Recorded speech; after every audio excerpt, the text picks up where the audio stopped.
Picture, if you will, the following, that it is conclusively demonstrated that the figures of Abraham, Moses, Jesus, Muhammad, Joseph Smith, all the other impostors are nothing more than that.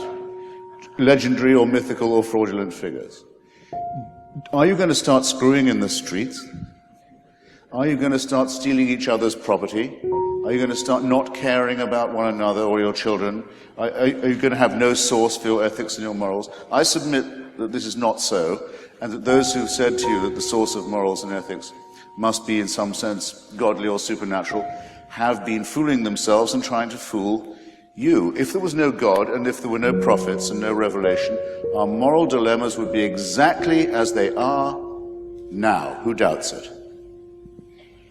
That's my answer. Now, if you'd like to give me a glass of sherry, because we must be getting on towards lunchtime, that would be great.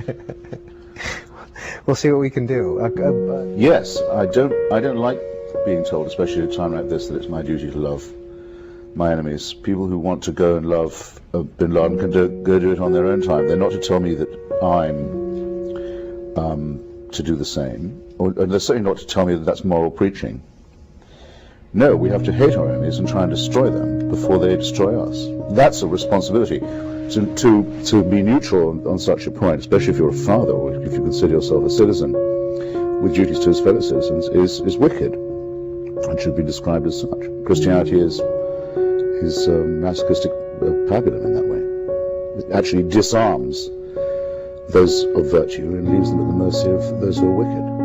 With a very slight hint to it that I do not like at all, of the suggestion, well, you know, the Jews can really take you out if they want to. There's this huge secret government that they're going up against. I don't like that tone of voice one bit, and that tone of voice is repeated, I think, in the suggestion that we are only at war with Islamic terrorism because of our relationship with Israel. That's not true. That isn't true.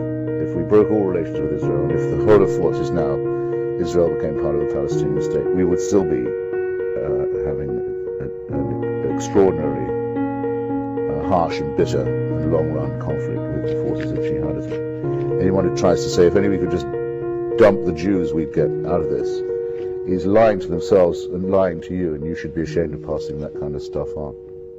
Whether or not we're here because of a divine plan, or because we are evolved creatures. And I think you can tell a lot about somebody once you hear them say that they think they're not here because of biology, they're here because God wants it.